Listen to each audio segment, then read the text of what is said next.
du en bil?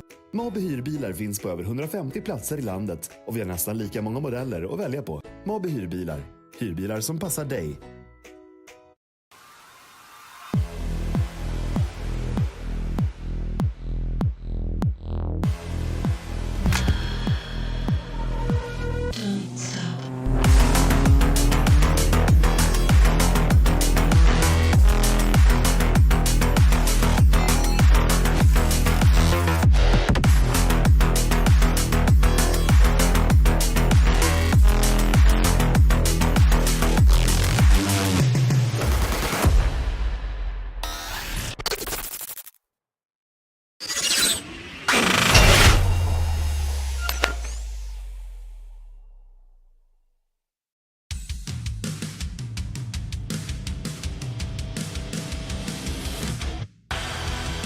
And for the third time this season, you join us stateside as we go racing once more in the Bohlin Svenska Eracingligan's Formula Series tonight from the Virginia International Raceway for rounds 7, 8 and 9 of the championship.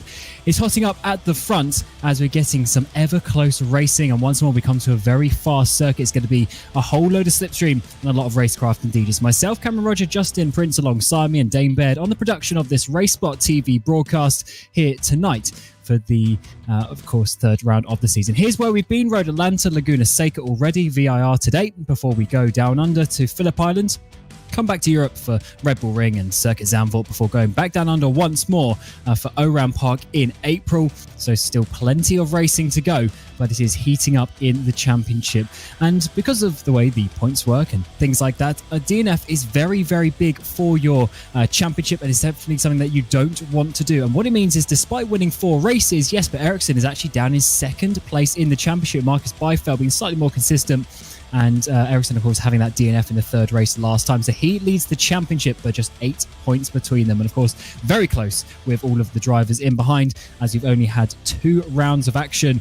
And some drop scores will come into it a bit later on in the season, but we're not quite at that point yet. So just counting the full points. And remember, you get 5 bonus points for a 0x race, 2 for the pole position, and 2 for the fastest lap. So loads of points on offer, and it's certainly going to be a great evening of racing. Remember, we have 3 races coming your way as well, not just the one. They're all sprint races, and it's going to be very, very interesting to see the drivers try and get themselves up towards the front in a short period of time. As I said, alongside me is Justin, and Justin, being here all season, is certainly heating up to be a good one.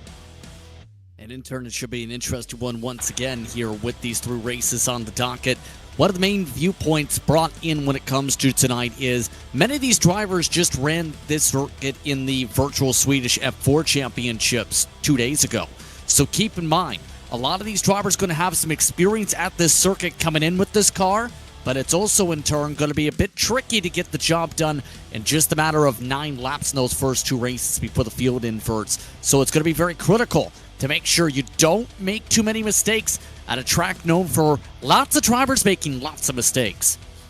Absolutely, it's a very, very tricky one. It's got the grass everywhere. If you just put a wheel off, it will catch you and pull you off to the side. And as you say, with the top 20 invert, that's what caught out Jesper Eriksson last time around. Got caught up in an accident through turns 3 and 4, and that is why he's second place in the championship. So it doesn't matter if you win races 1 and 2. That race 3 is very, very important indeed. And especially being that slightly longer, you do have more time to get your positions back from the invert. But for a championship rival, it puts him in a very, very dangerous situation with the top 20 being inverted. But we do go into the qualifying session. There's about 2.5 minutes left remaining in the session as we fly our way through up towards the top end of the track and up to, of course, Oak Tree Corner. That's going to be so crucial, Justin, to get the run onto the back straight.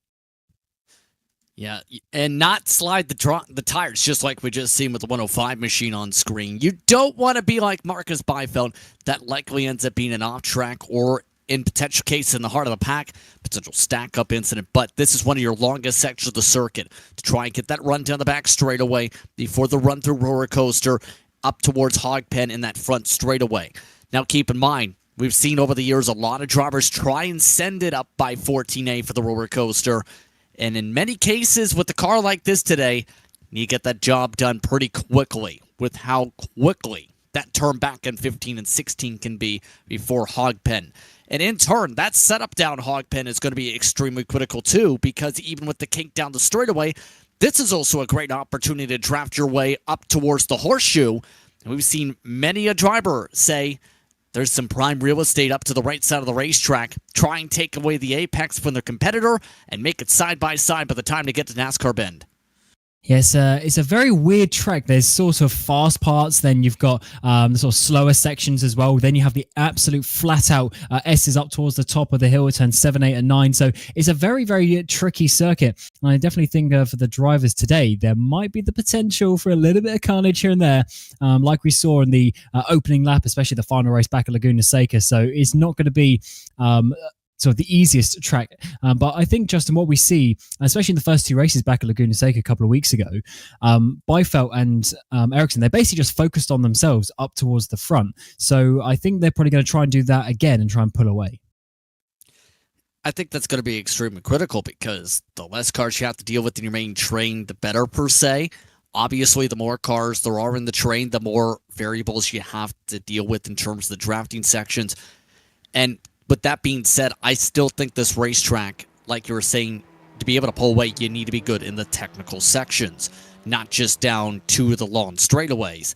That first sector is going to be where a lot of drivers separate themselves at the top of the pylon compared to some of those that'll be towards the back of the grid in the first few laps because of the struggles through sections like NASCAR Bend. Yeah, that's true. Because of the couple of tricky corners, if you have a little bit of sort of feel of the car, you just that little bit more comfortable, and you can gain a tenth of a second there every lap. That will help you when you get onto those straightaways. And obviously, especially in this car, we know how the slipstream can be so powerful. It's one of the best cars to race, to be honest, on the iRacing service.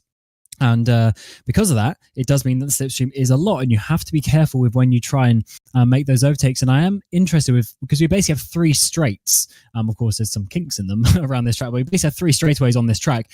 So that definitely means it's, a little bit possible. But let's see. Oh, look who's on the front row. Byfeld and Ericsson. Who would have thought just 12,000 of a second between them? Hafley is on the second row alongside Oscar Fredrickson. Buckman and Aaron Nom round out your front three rows with half a second. Covering those six drivers. Holmbaum is in 7th, Holmer is in 8th place. Robin Orkerson are in your top 5 rows. Oliver Wallen and Kamara are in the top 12. In 13th place is Christopher Crook with Giros in 14th place. That's a little bit lower maybe than he would have expected. He's generally quite fast in these cars. 1 second off the pace of these drivers. Helberg and Vedestad in 16th place. Holmerin and Linus Brustrom down in 18th. Linus, of course, winning the Cup Series race last week. Comes the open wheelers, slightly struggles in these types of cars. Solander Yonka are in your top 20 with Allard and Hawkenschott in your top 22 with Yamalid and Orman rounding out your top 24. These guys about a second and a half or so off the race lead. I'm sure they'll be a little bit closer when it comes to the race pace. I've got Horner, Ericsson, and the last couple of drivers to work their way onto the grid for the 34 that will take place on the grid. And it's going to be an opening race of the day. It's a Storingen Bill Ford Grand Prix, and we get underway as Byfeld takes the lead coming down towards turn number 1. Ericsson is in behind. He goes to the left-hand side to try and regain the lead around the outside. It often doesn't work here. It really is beneficial to be on that inside line. You can hold it to that apex and get the run down as Ericsson has to concede into that second place. Up the inside of NASCAR Ben, though. He's going to go up the inside, and he might be able to retake the race lead here up in towards turn 3. As long as he can hold it, and he should have that one done. But Byfeld, he's going to hold on to this one as the two championship rivals go side by side for the first opening half of the lap. Byfeld able to get that preferred line, though, just in time for the run up to the snake. And this is going to be one of the more trickier spots. Not per se a drafting section because of how many elevation changes there are with 7, 8, and 9 up this stretch. In turn, Byfeld already looking pretty solid.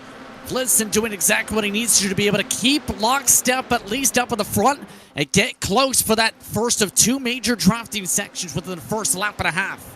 It's crazy how this racing can work out. Ericsson looking at the lead now, down into 3rd place. And look at the train of cars. Something's happened in the midfield because there's been a bit of a breakaway up towards the front. The first lap of 9 here. And look at the train of cars all getting the draft as we come down this back straightaway up towards turn 13 and 14 as Byfeld still remains to be in the lead. Hafley is looking slightly towards the inside as we come up towards the braking zone. And I wonder if he's going to have a bit of a dive. It's a tricky one, though. You've got to get to the right-hand side, but then you're sort of on the outside of this kink in towards the braking zone. Can Haflerton go to to the inside and take the race lead from third place on the grid. He's going to have to hold it all the way around the outside as they bump all over the curbs and in towards this final corner here at Hogpen. Who wants to be the bravest around the outside is going to be Byfeld as he holds on to lead, but this is an epic fight.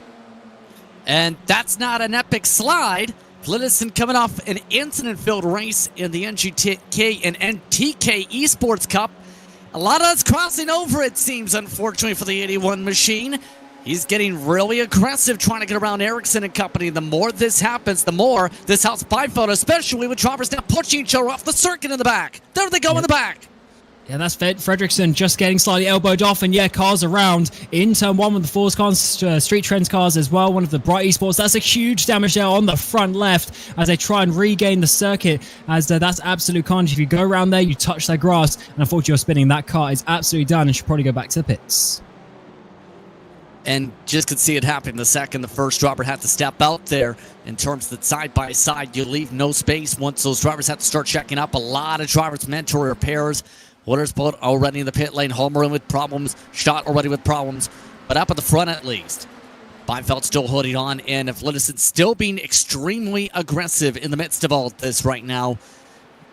He's been bounced around like a ping pong ball in major competition the past few weeks. Today, I don't think he wants to be the ping pong ball. He wants to be the person with the racket.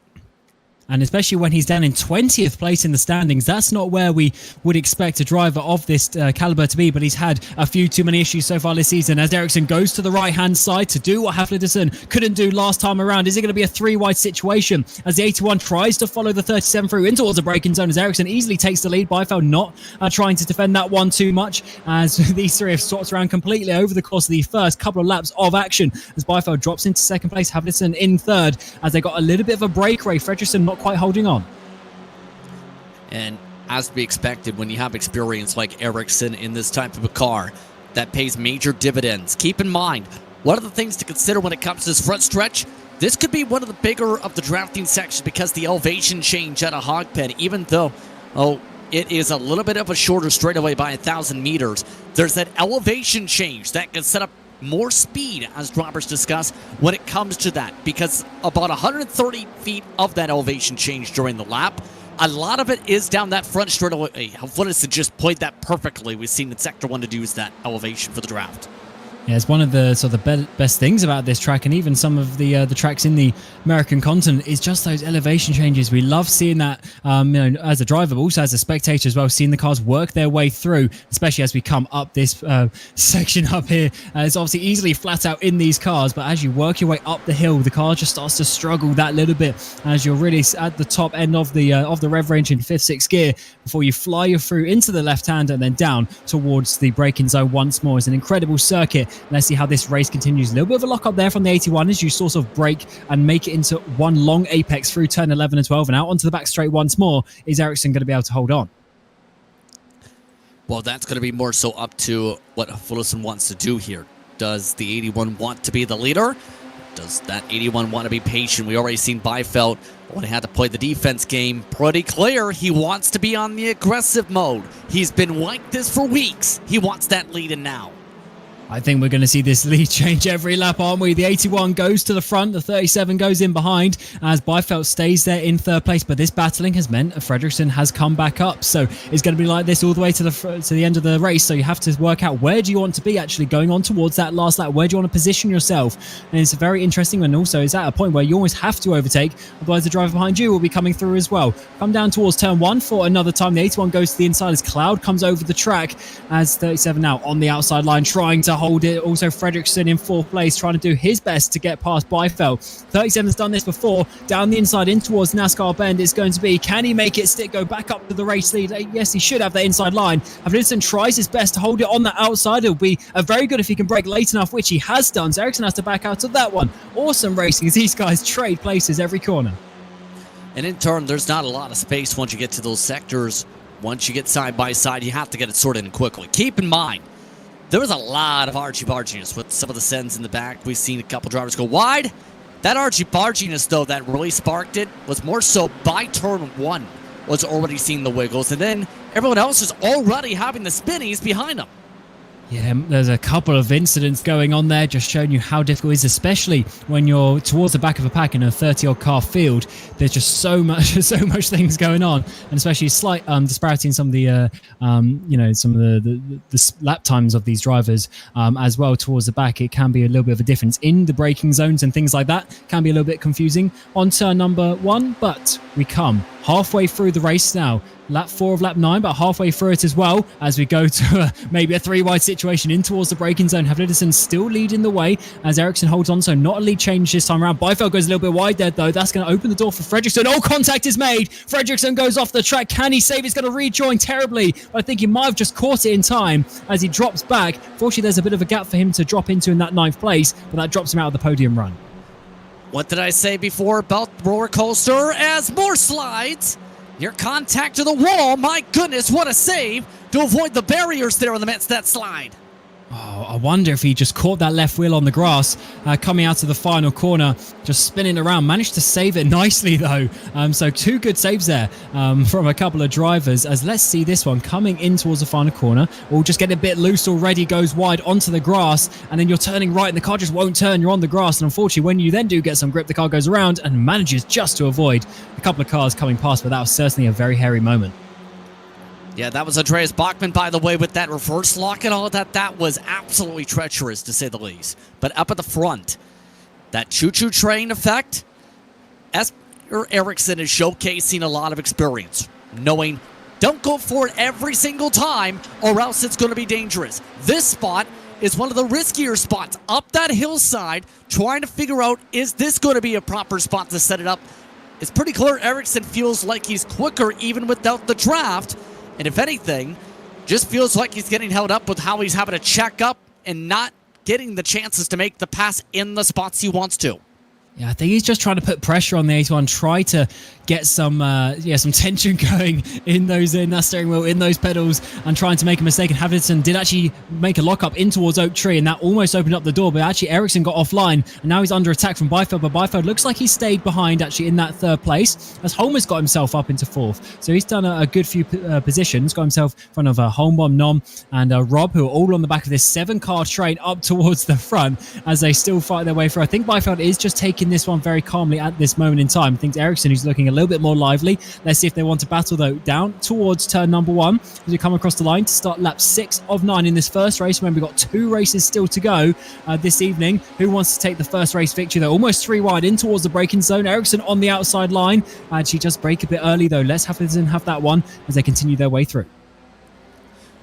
Woodison still having one of his better races of the season, and with how he's been able to defend, but also just the fact that he's just keeping up consistent tempo. 149 flats. The draft is seeing drivers, though, it's worth noting, going up to a second quicker. And that's where I think it's important to mention in the next pack. You see who's in 4th? That's Errol Num. If you remember the name, that is a driver who raced in Absolute Beginners a few years ago, was one of the top drivers there where he just about won everything there. That 078 is catching in pretty quickly. And it's going to be interesting if we have a 4-car battle pretty soon with the veteran presence of Num, a long-time iRacer, trying to catch up to this choo-choo train of seasoned veterans in the series.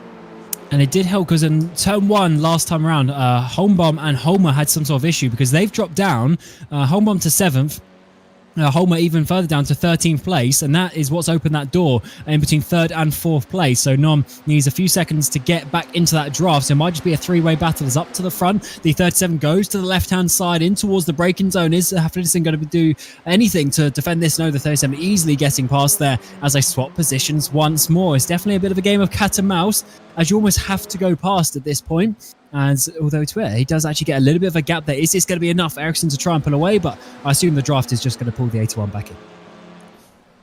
It's just going to be also up to can Havlidersen make the smart move, because that has been something of a trend up as of late, where he's trying to be the aggressor. It's led to some argy-barginess, near argy-barginess this time.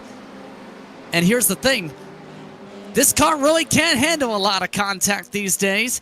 And right now, for the most part, he's trying to fit it in very tight places to the edge of the grass to keep up this pass attempt. He goes to the outside, able to use all of the curb that we have there. Now let's come to the next apex. The 37's up the inside. Havlicen goes a little bit wide to allow Eracingligan to go back through as they swap around. As it's so difficult to be in these positions because you're trying to fight all that you can. And in some ways you could be boring and you could just sit behind the whole race. But this is the better way to do it. Try and put pressure. Try and get some tension in your rivals. And maybe they make a mistake and they can take themselves completely out of contention. But I think Byfeld is doing the conservative run. Or actually maybe goes to the right-hand side as Havlicen looks the inside through the kink there at turn 10 at the south bend. That's an important one to try and get the run through the braking zone of T11, T12 onto this back straight. And I would assume that Havlicen can get back past this time around. He is in a very close spot here. We've seen Eracingligan from about this distance make the passes quickly before.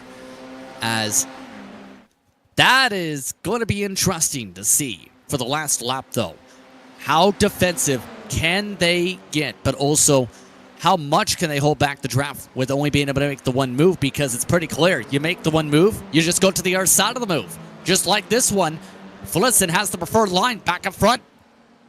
Awesome stuff. Around the outside there through T14, retakes the lead, and once more it's the two at the front swapping places. Byfeld staying calm in behind. He can still see the race lead, of course, being only 4/10 between them, so absolutely no panic just yet as they draft their way down this front straight away. They've easily got the gap in behind. They've got that one covered as we come onto lap 8. Eracingligan goes to the outside at turn number 1. What is he going to be able to do? We haven't really seen this one work so far, but he has got his nose ahead. Is it enough to hold the momentum all the way around the outside through turn 1 in towards turn 2? He might have it done, and yes, he does. That's huge commitment there from the 37. He definitely wants to be out the front and try and slow Havlicen down. Byfeld might need to start making a move as they look to the inside there, coming through T4, but not enough to make a move again. And again, you don't blame him in terms of the aggression levels here, because keep in mind, Eracingligan entered it with that -8 in the point standings. Byfeld's been having a stronger season with the bonus points to get the advantage. Eracingligan, he's had the more wins on the season. So if you're Eracingligan, you want to keep on getting win after win after win, cause the chip away effect to really factor in, gain as many points as possible this round, keep even more so Byfeld not only behind you, but any other potential hazards not only behind you, but in front of Byfeld, if anything. And one thing to note is, as I was saying, some of the bonus points, there's 5 for a 0x race, 2 for the pole position win, and 2 for fastest lap. And if you can get that, obviously that's 9 extra points. That is quite a lot over the course of one round. But of course, actually it's even more than 9 points because it's fastest lap per the 3 races as Havlicen looks to the left-hand side this time. He did this last time around, all the way around the outside of turn 14. Can he get it done for the second race in a row, second lap in a row, I should say? And he does so as they all lock up there. Eracingligan had to back out of that one. Byfeld as well. And that's just split up the 3 a little bit. We're coming on to the final lap of the race, and they're the most spread out that they've been so far. And this is a perfect gap if you're Havlicen right now. With the white flag waving this time, this is going to take at least half a lap to a full lap to close up a gap like this. This might be just enough of a gap for AM Racing Team's Havlicen to hold on, or at least try and defend the last move. There's lockups there from Byfeld and Havlicen in towards turn 1, slightly missing the apex, but it only causes about a 1/10 of a second advantage there for Eracingligan as he's really close up. He's going to get the draft up through the snake and up towards turn 10 in the south bend, so then he's going to be close, and he might have timed this to perfection actually. If he can do this and try and pass down in towards T14, he should be able to hold the lead up towards the line, but let's see what is going to work out, being in first or being in second at the start of the last lap. And right now, Eracingligan's having a perfect last lap to be able to close this gap the way he has. That lockup essentially was the first spark of Havlicen losing a car length from that alone. Right now, Eracingligan, I think, is making it simple. Wait for that run up to roller coaster, then make the move. You're in the midst of a blur zone right now. If you're in the midst of this, you're having to think, okay, let's not blur the lines of an early pass, set up the draft, make it simple. There's the one move. And there's a snake move, in fact, this time. Oh, and yes, they're finally really defending and trying to get this position, and that actually might have worked for the 81. He's got the slipstream there for Byfeld, so they're going to be battling. This might be a perfect opportunity for the 81 to hold on to the race lead. They're getting closer and closer, down towards the braking zone, in towards turn 13 and 14. Ericsson's going to have to hold this around the outside. He's trying. He's been able to defend that second place, but there's only one more opportunity. Dive it down the inside of the final corner. The run to the line may not be enough, but the 81 holds on to the race lead. Can Eracingligan do anything with the draft up towards the line? It's a huge long run. Is Is it going to be enough? Is it going to be 81 or the 37? They battled every race of the 9 laps so far up towards the line. The 81's going to have the inside line. And as we come across the line, it should just be the 81 to take the first race victory of the evening, as Eracsson will take second place. Byfeld in third. What a battle the three of us have just witnessed with them, as the 81 takes the first race victory. And that is going to be great for his championship aspirations down in 20th. You talk about close. How about 19 one-thousandths of a second in terms of the run? That battle through roller coaster, I think, ended up being the major difference maker, Cameron, because all it takes is Eracsson not having to deal with that. We're talking about different race as a little bit of thank yous by using these side pods. I don't think we've seen too much of that lately. No, that's just it's good though. It's a bit of friendly banter. Nothing bad, I'd say, between them, because they had an amazing race that they just showed to us. So it's going to be good. And of course, for race 2, we just, for the grid, we use the result of this one. So we're going to go back at it once again with Haflidsson with a great race there. Was it from third place? And then he managed to get up those couple. I mean, he's already leading after a couple of laps, so he's definitely feeling racy tonight, despite not getting that pole position. And it's just showing us that this championship isn't all about Byfeld and Eracsson, although they've been the two standouts since about halfway through last season. At the back end of 2023, of course, Eracsson won that championship, but if Byfeld did the first few rounds, he would have been challenging there as well. So certainly an entertaining race to start the evening, and we're certainly looking forward to how that one is going to work out. And it's been a great opening to the Storingen Billboard Grand Prix.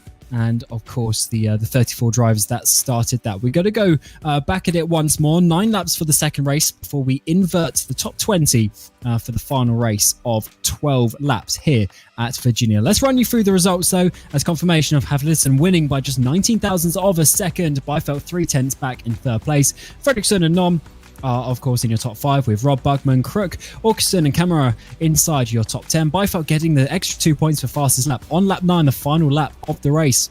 Slander, Holmborn, Jonker and Giros inside your top 14. Eracsson is in 15th. Allard, Non, Vollingston, Holmer dropping down to 19th place after that incident in turn 1. And Johansson inside your top 20. All these drivers about 30 seconds or so off. And of course, these will be their grid positions for the next race. Helberg, Jalamed, Neptun, Letberg, Skolgren, the two Brostroms there, Norgren, Wallen and Pedersen rounding out your top 30. Pedersen, the first of the drivers lap down. And of course, just the final few drivers as they work their way through. Unfortunately, these with DNFs. Ullman, Holmgren, Schott, and Vedestad.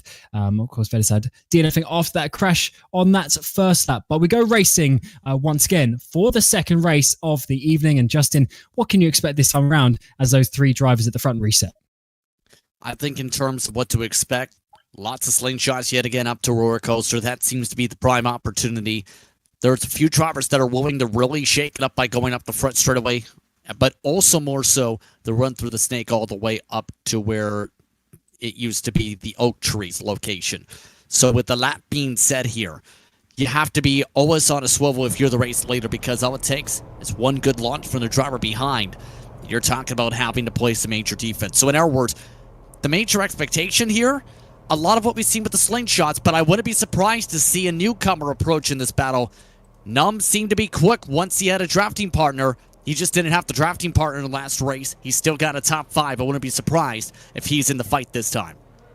Yeah, they close up once more as we will come down to turn 1 for the second time of asking. And of course, round 8 is going to be of the Bohlin Svenska Eracingligan. It's the Storingen Billboard Grand Prix here at VIR. Haflidsson and Eracsson on that front row, and they both get a pretty decent start. Can Haflidsson hold it down the inside towards turn number 1? It looks like he's got enough run to be able to do so. Byfeld actually not really been able to attack Eracsson in towards the braking zone, as we're going to see the drivers in behind try and follow their way through in towards turn 1. No big crashes to be seen just yet. It is looking pretty stable, a lot more so than that first time around. The top lot all staying in the same order, a bit of side by side as you come in towards NASCAR bend. But for the first time of asking, drivers going wide off onto the grass, trying to find some space. Not too much mistakes this time. If anything, no major stack-ups at all, really. That's exactly what you want up at the front for the most part. Now, but it looks like with some of that side-by-side, did lose a little bit of gap between 4th and 5th on the racetrack. But for Fredriksson, give him massive credit. He was amongst those off the track early in race 1. He's already keeping an eye on the lead pack again for the second time today. Yeah, it's working out pretty well for him. We know he's a very fast driver, and he just needs to get that ever so slight edge back in his racing. And always someone goes off there in towards the braking zone as they massively locked it up there, off into the grass in the background. And that's a big shame because look at all the cars flying past them, showing you just what a big mistake it is. As a few other drivers follow through in sympathy in the background as well, showing you how difficult that corner is as the top three have pulled a bit of a breakaway once more down in towards the braking zone at turn 13, 14 for the first time of asking in the second race. Ericsson to the left-hand side. Can he go all the way around the outside? Is actually Byfeld. He's going to try to attack this, get 2 places done. Havlissen is going to potentially drop down to third here. Side by side they remain up towards the final corner, but Havlissen actually has that as Byfeld has to back out. And right back where we started in terms of the battling, we've seen already it takes about a half a lap to 3/4 of a lap to close up. We'll say the driver that went off that racetrack, by the way, was numb, so the commentator's curse once again remains undefeated.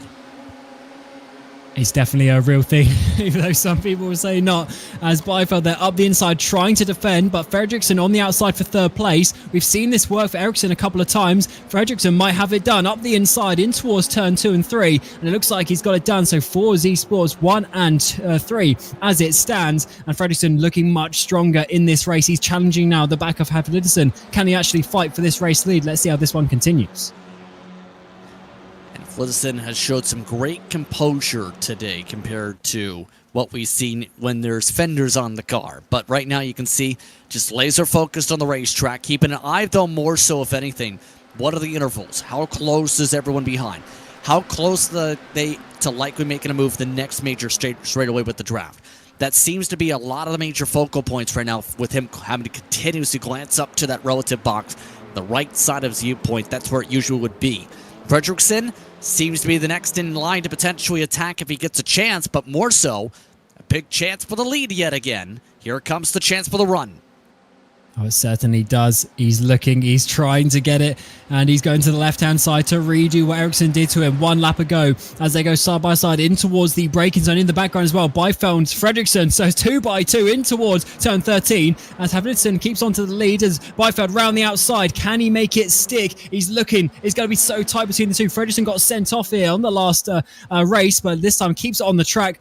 But has to be in 4th place for now. That lets the top 2 break away at the front as he come to start lap 3. Havlissen in the lead, Ericsson in 2nd. Just in the camera. Just in the camera while driving down the straight. I think he just notices back on a tilt again. We've talked about it with him on the broadcast a few times. Why not go for the race lead while adjusting your camera, it seems? I mean, why not? That is awesome stuff. We love the composure there of Ericsson to be taking a move for the race lead while adjusting the webcam. We love that, and that's why the Bohlin Svenska Eracingligan is a great community to be a part of. We hope you're enjoying the racing every Thursday evening. Of course, we have the Cup Series alternating with the Formula Series, so next week we'll be going back to Cup racing action. But for tonight, of course, the Formula Series, Ericsson, of course, as well, your reigning champion, trying to hold on to it. Byfeld is coming for him, as here is Byfeld now coming up towards the back of Havlissen, who's looking slightly on the defensive as we come up the hill. Byfeld might finally challenge. He's really been sat there in 3rd place for the first 2 races, but now it looks like he might get up inside the top 2. And now, I think at this point, too, it's the more so question, what do you do if you're Byfeld or Fredriksson here? Because both of them seem to have a good enough pace to get at least the double toe, but nothing to be able to get alongside 3 wide. If anything, 3 wide could be absolutely disastrous. We've already seen how disastrous it could be if you're too hard on these sends. Listen, already continuing to keep an eye on just that rear view mirror, even while he's making passes, because of that potential for another driver to try and follow him. I love the way they just slide past each other there. Absolutely no momentum lost or anything, and they just know what the situation of the race, that realistically the best way of them staying P1, P2 is by swapping around like this as well, as Byfeld is dropped once more by a couple of car lengths. So I think he's definitely got the pace to be here, but it doesn't seem like he's quite able to hold on. As in the background, Augustin Bachmann batting for 5th place as well, as we've lost Nom somewhere down the inside is going to be for Haflidsson. Ericsson to the outside line as the 81 remains in the race lead. For now, goes a bit wide though, makes a little bit of a wobble as the 37 retakes the race lead, just showing you how on the limit the cars are. But actually, the 81 is going to hold it up the inside through 2 into 3. Around the outside is going to be for the 37 to try and hold on to this. He's got to be careful because Byfeld's coming in the background for the Street Trends team as well. All the way around the outside is going to be for the 37. Bit of contact as Byfeld will go up the inside. Haflidsson almost off the track. Here comes Fredriksson as well. Argy-bargy they go. Haflidson's going to go around, and oh, that's an absolute shame for him. He's going to be able to hold it. Just about rejoin onto the track, but now all of his hopes for winning this race have gone. That just seems to be the definition of his season, let alone his entire calendar year. Whenever he's been running well, chaos strikes.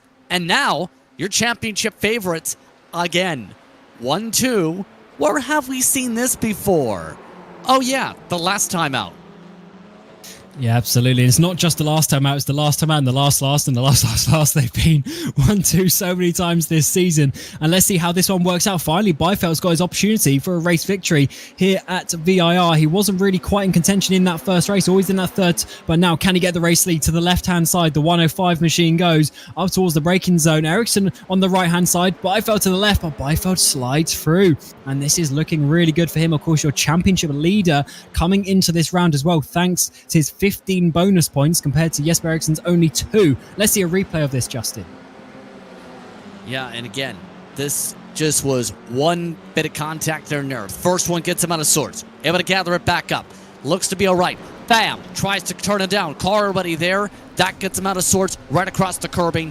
That weight chips the car, gets it loose, and it's bottoming out on the floor. Just a small mistake turning to about a dozen paper cuts. Yeah, it's a big shame for him. And as you say, it just sums up the last few months. He's very fast, but the results just haven't come for various reasons. And that's another one to add to the list. A big shame.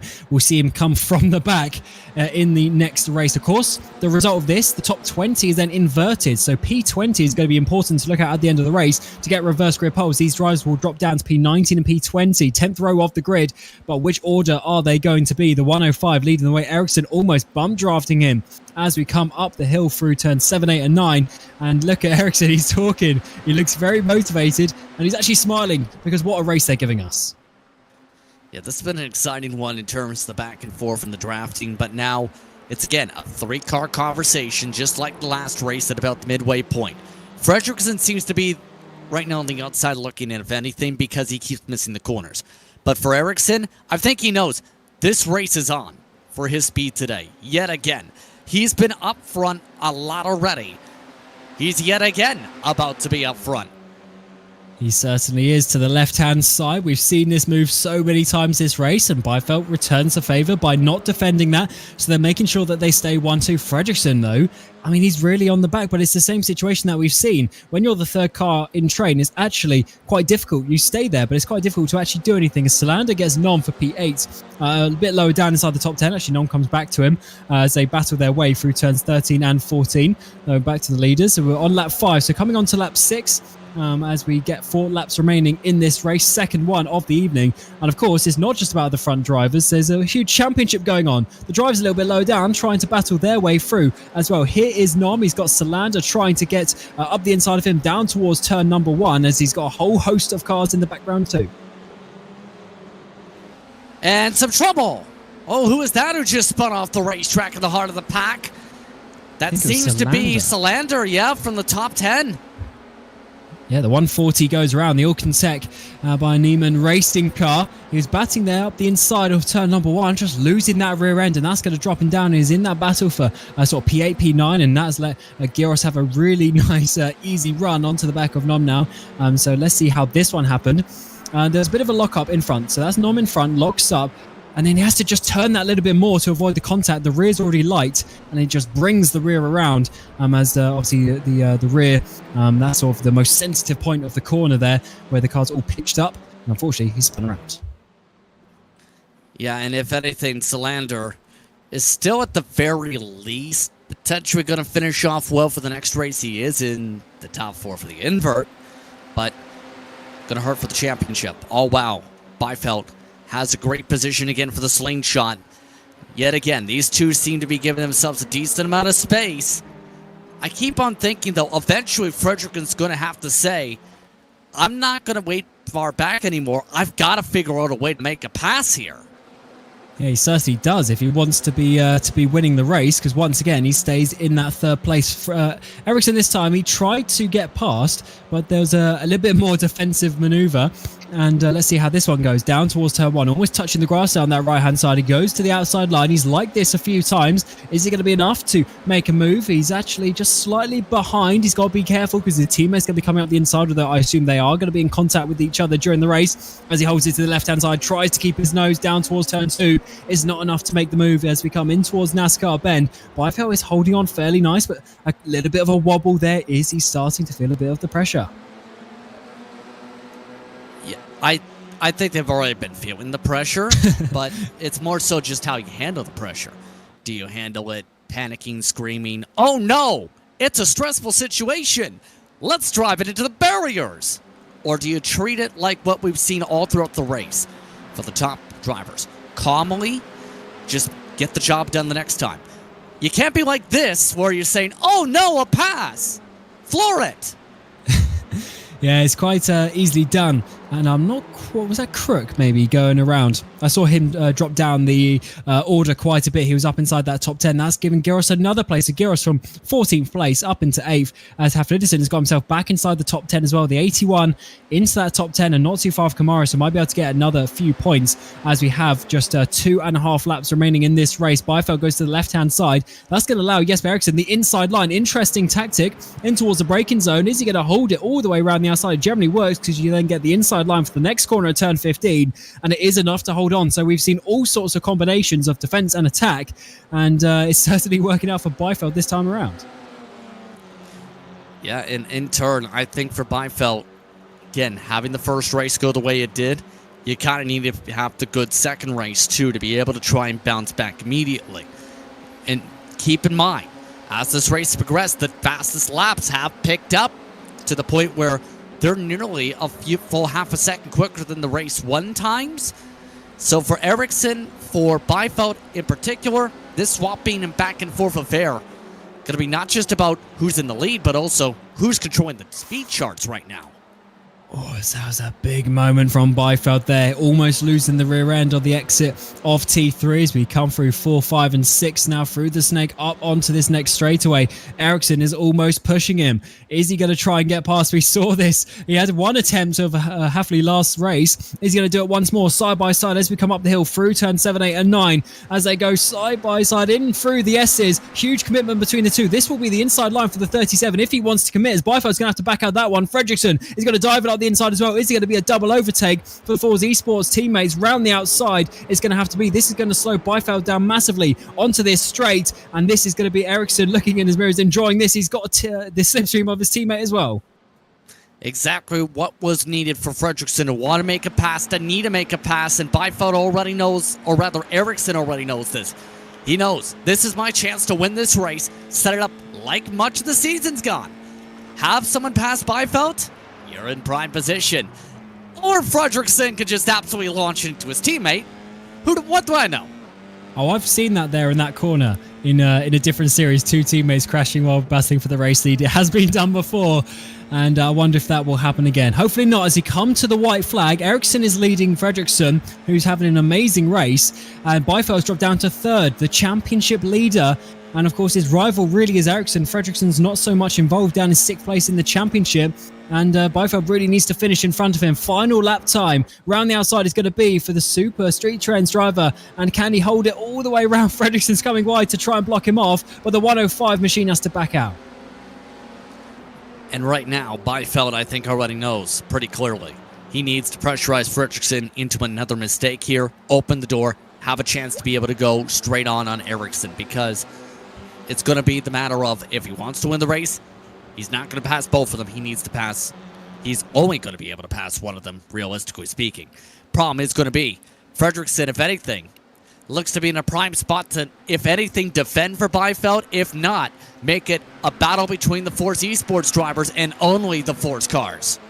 Oh, think Byfeld was half thinking to have a look down the inside of South Bend there at T10, but it might actually be turn 11. He was up the inside last time at this corner, didn't work, so he's going to go a bit wider, try and get the run, but Ericsson's made a mistake. This might actually hinder himself and his teammate as they battle for P1 and 2. We're onto the back straight for the final time at this race, the second race of the night, 8th round of the season, and Fredriksson might have to go for the race lead here. They're going to go 3 wide as Byfeld and the 105 machine is going to try and take both of them up towards the braking zone. Fredriksson should have the race lead, but Ericsson needs to defend this enough to defend from his championship rival. Fredriksson goes to the front. Ericsson battling. Byfeld goes wide though. Ericsson holds on to that second place, and out of nowhere, the 112 machine is looking at a potential race victory. One final corner to go. Can he hold on, or is Ericsson going to be able to slipstream him up towards the line? He couldn't quite get halfway last time around. What is he going to do this time? Up towards the line we go. Can Fredriksson hold on? Is the draft going to be enough for the 37? No, it's not. Fredriksson takes the race lead on the final lap of the race. Byfeld will end third as Ericsson has to lose out to his teammate in second place. What a race we saw, and that all came down to Ericsson making that all-important mistake at Oak Tree on the final lap. And as soon as that bobble happened for Ericsson, the only mistake he made all race, and so far all round in Oak Tree, I knew that was raced over, because that was just so much amount of momentum lost just from having to check up that extra half a second. You just lose so much speed and momentum to be able to hold on to a draft train track like this. Fredriksson, perfect spot to be able to capitalize.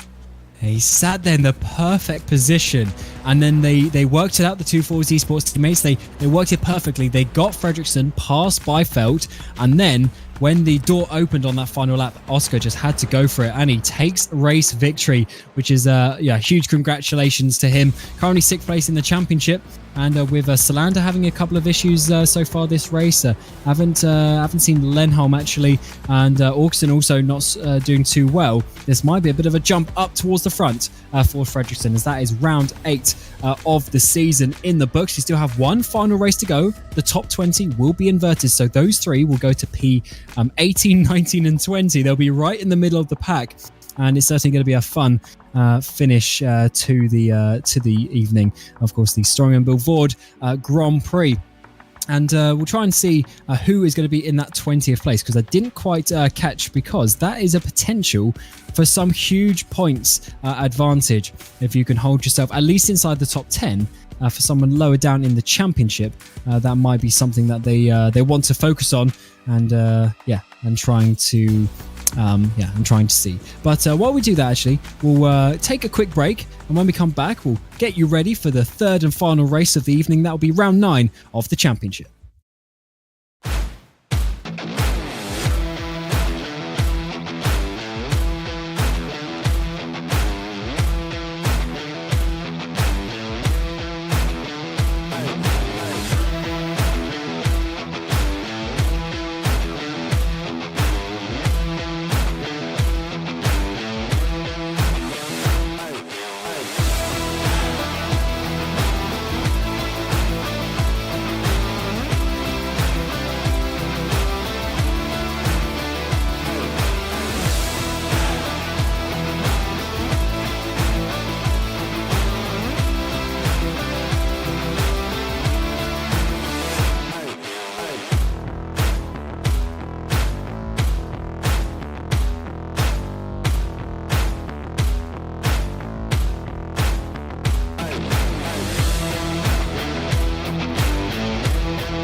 Behöver du en bil?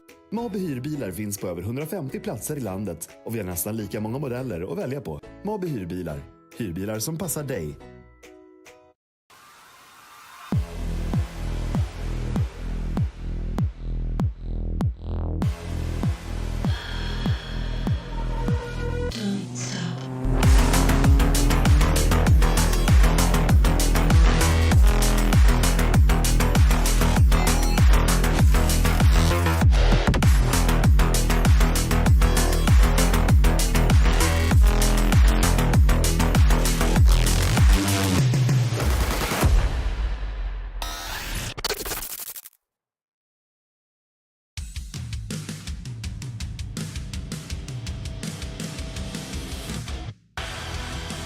And the racing is not done this evening as we have one final race. The Bohlin Svenska Eracingligan's Formula Series. Round 9 is coming your way. 7 and 8 are in the books. And what a couple of races they were here at VIR. The third round of the season. As of course, 3 Formula 4 races of action coming your way. One final one to go. Myself, Cameron, Roger, Justin Prince alongside me with Dane Baird doing the production of this RaceSpotTV broadcast. And we look forward to this one final 12-lap dash to the end. Top 20 being inverted from the result of the race that we just witnessed. Let's go through the results. So Fredriksson taking the lead on the final lap, just enough to get past his teammate Jesper Eriksson. The 2 teammates in P1 and 2. Byfeld is in 3rd with Buckman in that 4th place. Melvin Åkesson is in 5th, non-finishing in 6th place. Haflidsson, after battling for the race lead, finished down in P7, so decent recovery. A few more points extra for him as he was outside the top 10 at one point. Giros is in 8th, Kamara and Bohlin round out your top 10. Haflidsson actually getting the fastest lap as well on lap 8, so that's going to be an extra couple of points in the bag. Holmer's down in P11 with Jonker, Allard, Crook and Holmbaum rounding out your top 15 with Hellberg, Salander, Broström, Rollingstone and Holmgren inside your top 20. All these drivers still within 30 seconds of the race lead. Shots, Skelgerson and Jalmaled are in your top 23 with Neptun, Lembach, Pedersen, Norgren, Broström, Johansson and Hana rounding out to your top 30 with just 4 drivers to go, all laps or multiple laps down with Rob, Eriksson, Vedestad and Anton Orman, who is, along with Vedestad, not having the best of days today. 6 laps down after that first one. So certainly going to be a very fun one, Justin, now that we put the invert back to that. And this now gives the opportunity for those drivers a little bit further down to potentially score some points, but they need to stay at the front for 12 laps, and we've seen how difficult that is. And we've seen how difficult in turn this entire race has gotten, with how tricky it's been getting, how close a lot of the contact has gotten. But in turn as well, it's going to be critical for a lot of these drivers, if you want to be able to run up front today, to execute fast. Because here's the thing when it comes to this. Lucas Holmgren is likely going to be up front. In fact, he is the pole sitter with the invert coming up in a few minutes here. So with that being said here, this is a big boon for drivers like Salander, for Allard, Christopher Crook, I think is a good one, for example. For a lot of the others, a lot of those drivers who are starting towards the front in this race had a really rough race 1 or 2. And I think that could set the tone for a lot of those coming from the back to front to have a really hard time going back to front tonight. Yeah, I think it will be tricky because what we've seen in both the races so far is really just been that top 5, top 6, top 7 who get that breakaway straight away. So to be back in 20th place, that's going to be difficult. But Eriksson, the winner of both race 2s, back at Road Atlanta and at Laguna Seca, he won both of the race 2s. So he started P20 in both inverts and he came 2nd or on the podium both times. So it's worked out really well for him. So let's get confirmation of that. Holmer and Vollingstone on the front row with Linus Broström and Slander on the second, Hellberg and Holmbaum rounding out your front 6 as they try and hold on there for the 12 laps of action. Crook and Allard are on your 4th row with Jonker and Holmer inside your top 5 rows. Bohlin and Kamara round out the front 12 of this round 9 of the season. Giros and Haflidsson inside your top 14. Norman Åkesson your top 16 with Bachmann and Byfeld inside your top 18. And of course the final drivers inverted are Eriksson and Fredriksson. We'll let the rest of the drivers scroll their way through as of course they're in order of the race 2 result. But Justin, I want to get a bit of prediction to you. How far up the field do you reckon that Eriksson and Fredriksson can get? That's a good question, because when it comes to how Fredriksson, Eriksson, Byfeld, all those drivers I think can get, I'm going to say at least to the top 10, because that's where I think it starts to really plateau when looking at the race results previous. If you were towards the back, it's a hard way to get up there. The highest, keep in mind, some of the drivers in that same range got was the edge of the top 10 in the last race.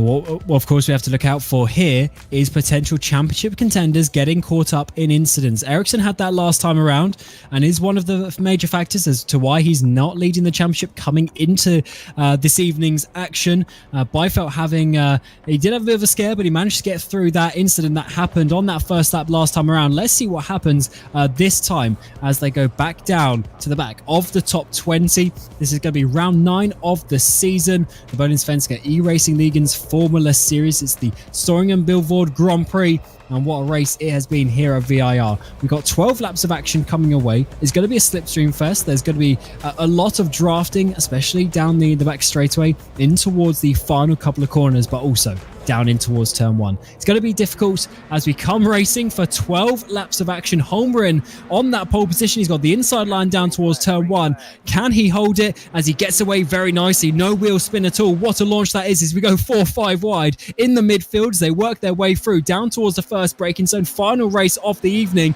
I think it's Linus Brustrom also looking on the inside as there's almost a 3-wide situation. Salander having to back out that one. Oh no, off the track though. We've already lost a driver. How do they rejoin? I think they've just come in very nicely, so not a major incident in the background, but it's looking good for Holmgren at the front. And right now, it's the matter of how quickly some of those contenders can get into trouble. Already a lot of drivers making contact back there. I think Fredrickson just sheared off half a wing. A lot of others going wide into the grass, heading their way up the hillside. Oh, that's a very awkward rejoin, but I think they've just about got away with it. Just showing you if you get one wheel on the grass, it really pulls you in. I just saw Ericsson in the background wiggling around as well. He's trying to make his way up as we're still trying to get into single file formation as we come up through the hill through turn 7, 8, 9, and this is certainly going to be a difficult one. Let's see a replay down towards turn 1. Don't think there was contact, but is it going to be just grabbing the brakes? Yeah, just not able to slow the car down enough. And unfortunately, just sliding off. Not enough grip there. It's very easy to do, as we've seen here today. We've already seen a lot of trouble. Was that around where we just seen some of the invert? No, I think that was a little bit further back for the most part. But your front runners already getting some busy pass attempts trying to get done here. This is not a surprise. Already, Salander trying to play defense. Cedric Tornbaum looking for spots. Bohlin was amongst those who have picked up already a ton of spots. 6 in a lap. Here's a look at what just happened back there. Oh yeah, spun around was the 42 of Ullman, and that is putting his day bad to worse. Already a couple of DNFs so far this evening as we go side by side. That may be Holmer diving it down the inside of Bohlin in towards the braking zone at turn 1, trying to get up that 4th place as he goes to that inside line. As actually Holmbaum, I should say, getting past and overtaken there, as Hamilton also getting himself up into P8. We're a little bit more spread out, or 3 wide in the background coming up towards turn 2. That is probably not going to work out, but as it stands, as I think it must have been Hafidison involved in that because he's got up into P7. But as it stands, Holmgren, Brustrom, Salander, Bohlin, and Holmbaum your top 5. In turn, the choo-choo train effect already building up behind Brostrom.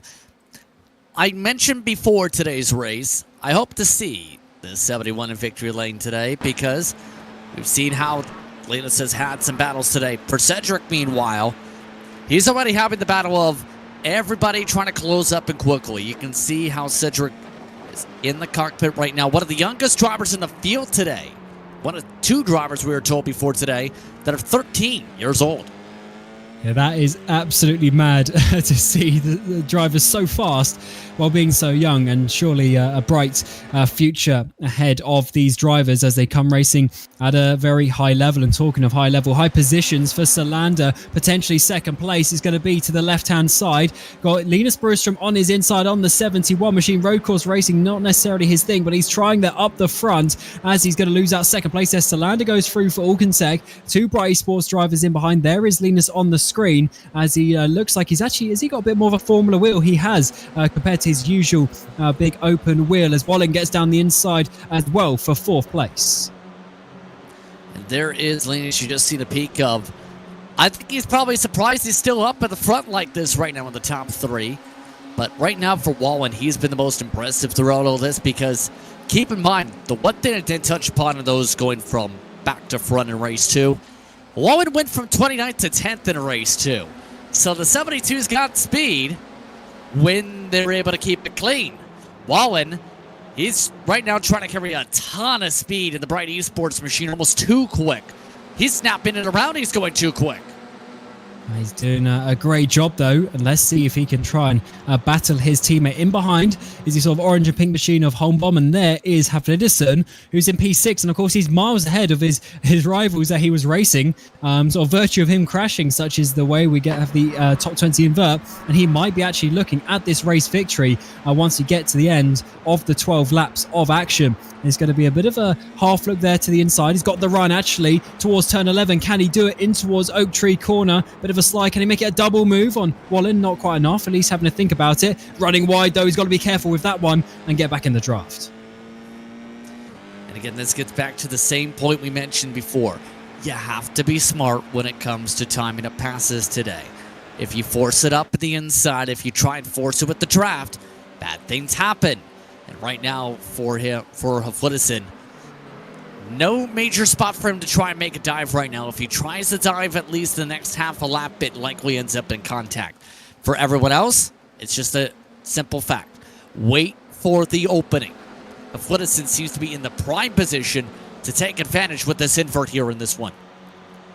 Yeah, it's a great points opportunity for these drivers. Salander holds that inside line. Holmgren not defending that one, stays to the left-hand side. So Salander, the 140 Alcantech, takes the race lead after being in third place not too long ago. In the background, we're trying to see some dives up the inside and around the outside as they try and battle their way through. Brustrom is now under attack from Hafliderson, who's going to get himself up into fourth place. He's making the moves very fast in this race, and he's trying to work his way forward. Just so is Bohlin up into second place as Hafliderson trying to follow him through, trying to get onto the podium in just a handful of laps so far. Bit of contact maybe up ahead as Bohlin and Holmgren battle their way through for second place. This is going to let Salander go all the way through as this is getting a little bit too close for comfort. That's exactly what Salander needs, at least for the early going here. But no surprise that Hafliderson's getting side by side in all this. It's getting a little bit too dicey, if anything, on the defense for Holmgren. Right now, that Ford's Esports machine extremely vulnerable. Surprise drivers like Brostrom couldn't find a way to close up the gap because now Brostrom's vulnerable for more passes himself here. Oh, yeah, it's definitely a bit of a snowball effect, and he's going to be slow onto this straight as well. So the 10 machine of Homebomb in the background is going to get running. He's got the slipstream of Holmgren, the 021 as well, is in the background. We're seeing cars working their way all over the track as they battle their way inside the top 10. As we can't see any sign of Ericsson or Fredriksson coming through the field just yet inside this top 10 at least, as we still have a few laps remaining in this race. Side by side we go. There's Nom in the 078 machine round the outside, trying to make it work on Homer in that orange machine. He's got himself past with a bit of a tricky move. And this again kind of showcases just where the experience comes to play. We talked about drivers like Nom earlier on. Has had some rough spots today in terms of the round itself, but has finished the top 10 in both of the races so far. One of the things Num's been able to do in series like Absolute Beginners, not only run away, but also make passes in these types of scenarios.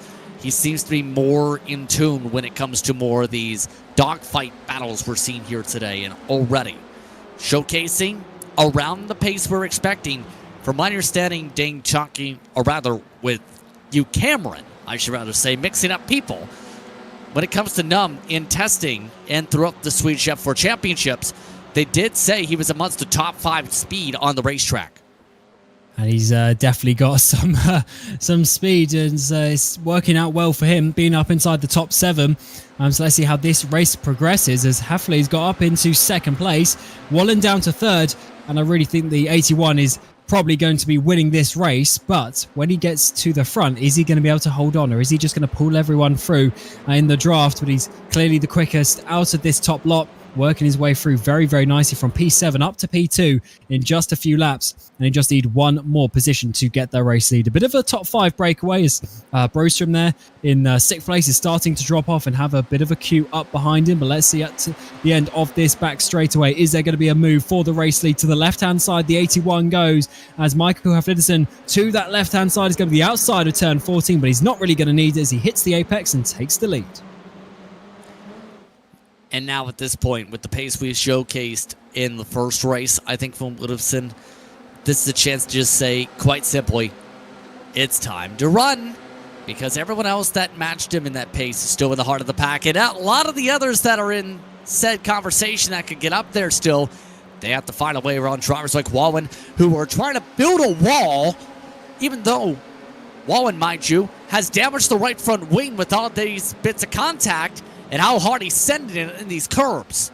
Oh, they are really fighting, aren't they, for the final place on the podium. Holmgren's got it as it stands, but Bohlin, who was up in second place at one point, now down to fourth. Holmbaum is in behind as the battles continue. Norm's got up into sixth. Now Brewstrom has had a battle with Holmer, but now Holmer's got overtaken by Giros, so it's all change up inside the top 10. And your drivers are Fredriksson, Byfeld and Ericsson. They're all just outside of this battle. They're sort of P14 area. So they're not really going to be able to jump up this high. So this might actually work out quite well for these drivers who are trying to hold on to their spots in the top 10. I think so too, for the most part, because keep in mind, the drivers that you asked about for predictions, they're still back in 14, 15, 16. That's how difficult it is to go from back to front here today.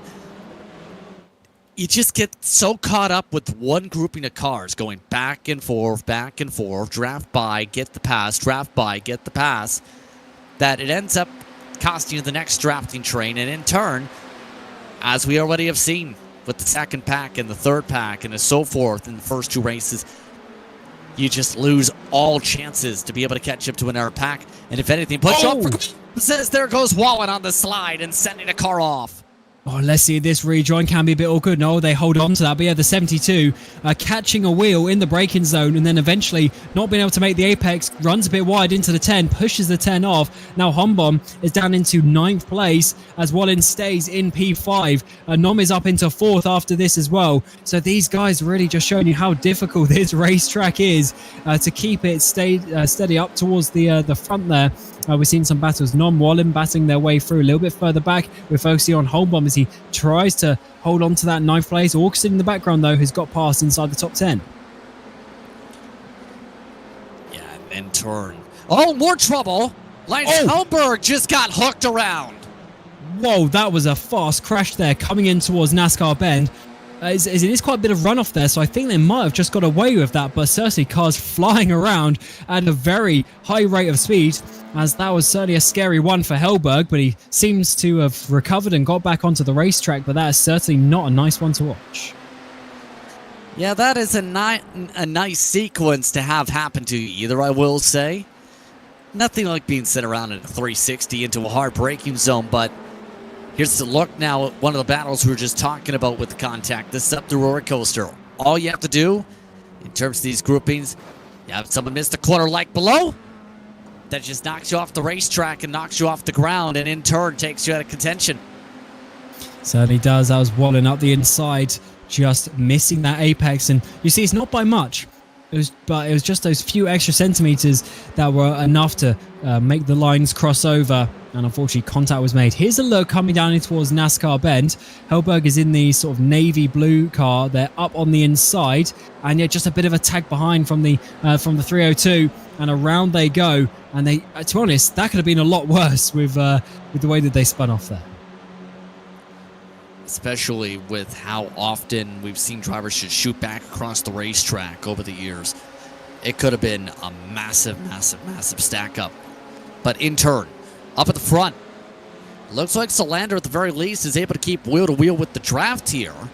And for Solander, this would be a huge confidence booster with how things have gone today.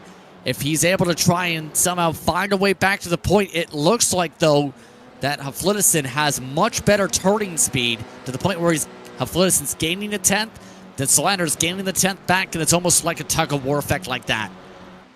Yeah, and it's good actually if you're a driver who's maybe a tenth or two slower than a rival around here, because the straights pull you. Oh, who is that? It's Holmgren completely off the left-hand side, doing a bit of lawn mowing for us. I mean, we do have the maintenance crew here at VIR, but he's decided that he's wanted to do that. He's dropped down into P10, and look who's coming up behind. That is Byfeld, Fredriksson, and Ericsson, who are now P11, 12, 13 in this race, and they're really starting to close in on this top 10 as we're losing some drivers, and we're sort of seeing these battles just lose each other time. Let's see this once more, how this happened.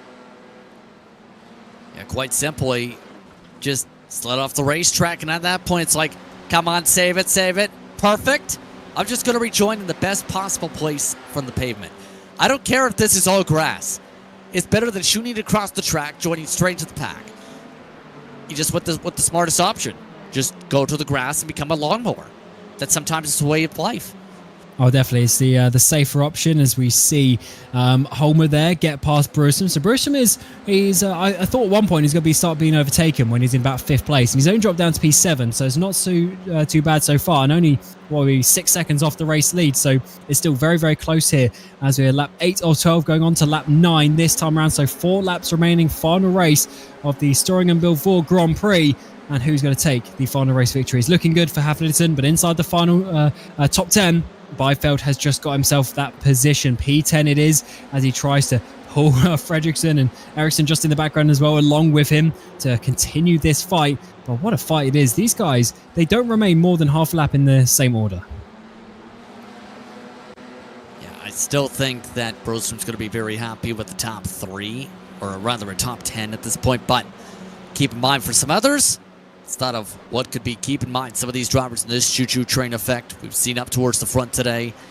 And sometimes you make that one move and then it opens up the door for everybody else to slingshot on by. Just like that. But the problem is going to be once you get to that point, obviously you make that move almost too early. It leaves you extremely vulnerable. Makes you up for grabs for the pass to be passed by so quickly, so fast. Yeah, and it's these battles really spread things out. I mean, you see the gap between P2 and 3 is coming up towards 4 seconds.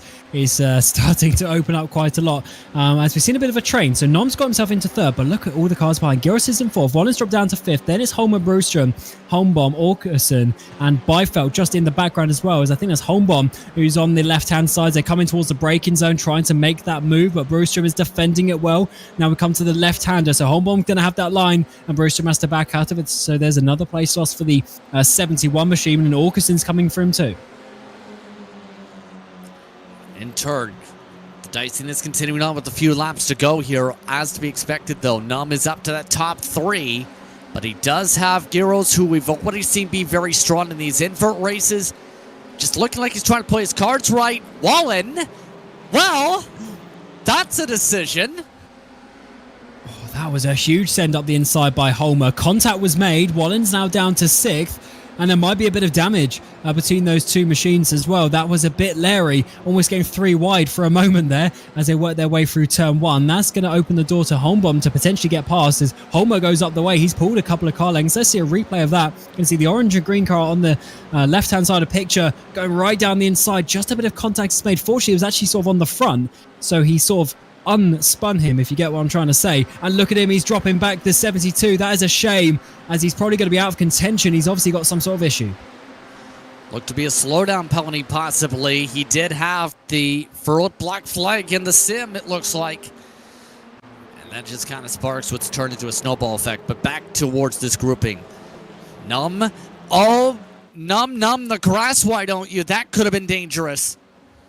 Certainly could. Coming onto a fast straight is very, very negative, of course, to your top speed. But is Giros going to be close enough to make a move, get on the podium for the 36 machine? He's getting closer and closer for Street Trends. Is he going to go to the left-hand side? No, he's going to stay in behind as we're coming on to the penultimate lap, lap 11, coming up. Just 2 more tours of this circuit as we see a move there up the inside. And that was when contact was made with Holmer and Wallen. And keep in mind, part of that was Wallen trying to play aggressive D, but also more so, that was with Homer having a big send. It's either you try and block it off, go to the normal braking point, and you get hit by Homer, or you hit the car in front in that case and hope you balance out. And unfortunately, in the case of Wallen, he's now officially out of the race because he's picked up a meatball flag this lap on top of the slowdown flag because he went off the track at Oak Tree. So Wallen's race has just fallen off the walls. That's such a shame, though. Oliver's been so fast in recent times. Let's see, was there another crash? Yeah, just going onto the grass and having an issue. Then was there... I think that is what is classed as a rage quit. So there was a spin to his right, but come on. Yeah, I definitely think that was a purposeful DNF, which is a shame, but somewhat understandable. Very frustrating with the way that race worked out for Bohlin, who was up into second place at one point, remember, and will now be right down at the back of the pack as we have just 1.5 laps to go. Haflidson's easily won the race if he doesn't make a mistake, because Solander hasn't been able to keep the pace. 1.5 seconds pretty much is their gap. Nom is 5 seconds back in third and holding on really well, but can he hold on for one more lap? That's the huge question. I think right now for Haflidsson, he's in the prime spot for the lead itself. But everybody else third on back. This is a gone show, because at this point, all it takes, one driver runs into the other one, and then it becomes a domino effect of race cars. Right now, it's not even comfortable for that third spot on the podium at this point. The top two have checked out. They certainly have. And look who's got inside the top 10. Byfeld is in P7. Fredriksson is in P9. So this could potentially be a few final points. White flag time comes out. Final race of the evening. Round 9 of the season. Bohlin Svenska Eracingligan's Formula Series. And as contact is made, there goes Holmer off the track. And so does Giros, who goes around. This is going to give 3 places to the likes. Actually, it's Byfeld, I should say as well. Byfeld getting caught up with his teammate. And that is going to open the door to Fredriksson to go through. And that could potentially big for this championship. Ericsson gets past as well. Byfeld trying to get those final couple of places and gets caught up in someone else's issues. What did I say? As soon as one driver makes a mistake, it becomes a stack-up effect like dominoes, and guess what? They all just fell down the pylon like dominoes there. Absolute calamity. On the bright side, let's calm things down for the podium spots all of a sudden, and very much so. Haflidsson has showcased what I was talking about. Much quicker in the corners. He's ran away by 2 seconds to break that draft. That's how good efficient he's been through these corners. Yeah, this is the pace he's had all day. He looks racy straight away in the first race of the evening, getting up towards the front in just a couple of laps, starting third. Race 2, batting up towards the front, unfortunately with a bit of contact with Oscar Fredriksson. He went around on the grass, but that has actually been to his benefit, because then with the inverted race, he started way up towards the front, and he's going to be gaining huge points on his championship rivals, and he needs them starting this evening down in 20th place in the standings, and he's certainly going to be gaining a lot of positions today. Holmer in the background makes a move at Ericsson though, so Ericsson drops down a position on that final lap, but we'll worry about that in a moment, because the 81 machine comes out to the final corner. He's putting the finger up to the sky as he wins the final race of the evening in the Sturringen Bilbao Grand Prix. Race 3 goes to Michael Haflidsson for AM Racing Team's number 81 machine, and well deserved, winning the race by almost 3 seconds in the end from Solander. Remember, Hafley starting way down to the lower ends of the top 10, worked his way through slowly and then pulled away up towards the front. Extremely well done, and at this point, I think he can't believe how well this round went. Immediate burnouts too, but with how the past couple months have gone, not just in the series but in general, in terms of his luck of being able to avoid crashes, today was near perfect, as he still manages some contact even with celebrating. Yeah, it's one of those weird things to say. Someone like Hafley's going to be down in 20th place in the championship coming into this, because it's not like he missed races either. He did all 6 of the races before this evening, and he was just not able to get the results, and it didn't quite go his way. So to come back and to put on that performance is very, very good. And even not getting the pole position was not enough to take anything away. But actually, he's ready for an interview, so let's grab him in and see exactly what he is going to say, because I can't wait to see how this one is going to feel. So, Michael, the number 81 machine on the top step, that must be a good feeling. Yeah, I mean, 2 times as well. A bit sad. I think he could have made it 3 for 3. Had a bit of bad luck in race 2 with me letting Jesper go and then Marcus also coming by, and Fredriksson, who ended up winning race 2. He also came up by my inside, and I was quite surprised and accidentally spun. Yeah, that must have been a bit hard. Pace today, you really did. I mean, even already, just talk us through that first race. I mean, despite starting third, you were up in first place within about 2 laps. Yeah, I mean, we have just had qualifying for the Swedish Championship here this week, so I've done about 300-400 laps on this track this week so far, so I'm pretty confident in the combo. So I think that helped a lot, obviously, but I know guys like Jesper's also done about 300-400 laps. I mean, it's just crazy how like competitive we can be, like racing each other in such high speeds. It's actually insane. Yeah, it was awesome to watch. Just how did you find it from a racecraft perspective? Because it was almost a position where you could overtake every single straight. So you had to be a little bit careful with when you made the overtakes to make sure the drivers behind weren't getting an opportunity either. Yeah, for sure. I mean, if you were 0.4, 0.5 behind someone on the back straight, you still could overtake them. So, I mean, it's really crazy today. Almost every corner is an overtaking spot here, as we saw. Like, even through the S's, you could technically make an overtake. So, yeah, planning was a really vital thing today. Usually, I would go for turn 1. That's where I felt the most confident in the braking zone compared to the other guys. But, yeah, I mean, like you said, yeah, it was crazy today. Yeah, absolutely. Congratulations as well for the couple of race victories, and maybe your championship is starting to turn around once the drop weeks come into it as well. Maybe. Let's hope so. Thank you very much. Yeah, thanks for speaking to us, and we'll now bring in the other race victor for this evening, Oscar Fredriksson in the number 112 machine. And Oscar, that race 2, we'll start with that. It was certainly a tricky race with, of course, with Hafley and then Marcus and then Jesper as well. It was a big fight between you 4 at the front, but then you managed just to get that opportunity on the final lap. How was that? Yeah, that was great. This track apparently provided really good racing. I did not expect this. There was trim on the straights and easy to kind of stick together with the cars in front. So yeah, some great racing and planning and yeah, getting lucky on the last lap there. And in that second race, you had a bit of contact with Hafley as well, coming through sort of turn 4 and 5. Just talk us through that as you sort of tried to make the overtake there. Yeah, I think he got loose from the lead in the corner before, and then he was slow on the outside of the track. So I just refused to lift and just stuck it in there and hoping I was gonna get through. I think I did without contact, but I think there was some net code or he lost it on his own on the grass, but. Yeah, a shame there for him, but yeah. And I wanted to ask, are you obviously in constant communication with Jesper during the race? Because it seemed like when you were in third place, you managed to get Marcus Byfeld rather nicely around the outside through Oak Tree, and then you got the slipstream of your teammate. Was that a little bit like coordinated between the two of you? I wouldn't say coordinated, but he got loose a little bit coming onto the straight there.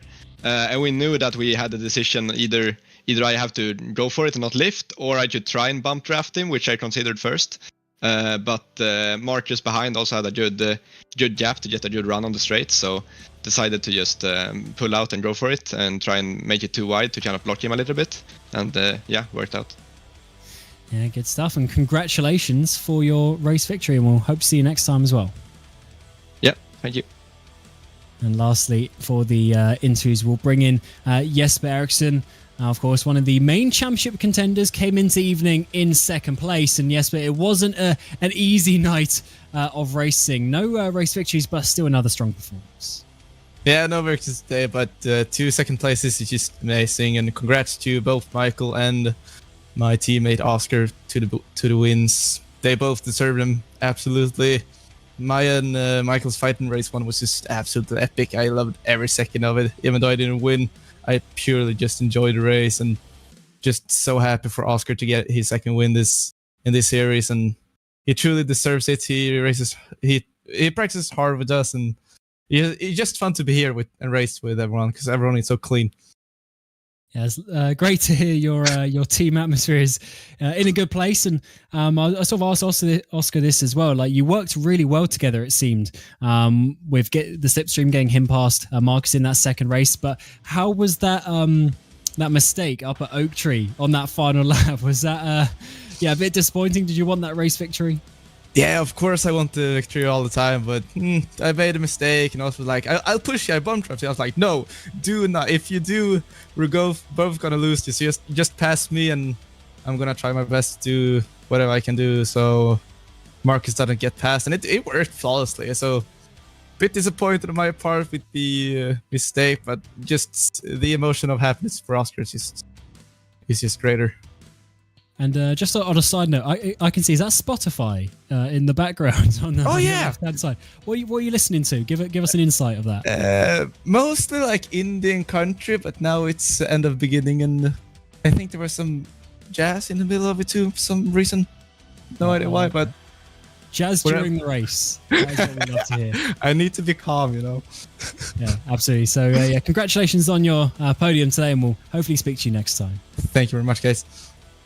And let's get the results of that race 3 just to confirm those positions. Of course, Hafley winning the race rather comfortably in the end there by 1.5 seconds once he worked his way through up into that first place. Did have to work hard for it, but then in the end won by almost 3 seconds from Salander in second place. Nom and Holmbom and Linus Brewster inside your top 5. Then Aukerson, Fredriksson, Holmer and Jesper Eriksson rounding out the top 10. Marcus Byfeld getting the fastest lap on the final lap of the race. Actually, no, it wasn't, because it was it was a 12-lap race. So on lap 9 of 12, it was there, but unfortunately had that contact, which dropped him down quite a bit further. And of course with his teammate as well, the Street Trends team, unfortunately not quite enjoying that one, but it was certainly a enjoyable result for the top drivers here. But of course that is not all of the racing action either. We still have 4 rounds left to go this season, and there's plenty of opportunities for these drivers to get further points. That was, of course, the third round, round 7, 8 and 9. And next time we go to Phillip Island. That is going to be great. The Down Under Grand Prix on February the 22nd, 2 weeks time before we go over to Europe for the Red Bull Ring and Zandvoort, and then we finish the season at a very tricky Oran Park Raceway for the mega final as well. So that is going to be very good. Phillip Island, 2 weeks time, the 22nd of February, 8 p.m. CET, same time, same place here on RaceSpotTV. But as ever with the Bohlin Svenska Eracingligan, we have racing every single week. We go back to Cup racing and to Pocono, the tricky triangle next week. The action is going to be intense there, the 15th of February. Join us then on Thursday evenings, and that should be a lot of fun. But we thank you for watching. It's been myself, Cameron Roger, Justin Prince alongside me in the commentary box, and Dane Baird doing the production of this RaceSpotTV broadcast. But until next time, we wish you a very warm goodbye.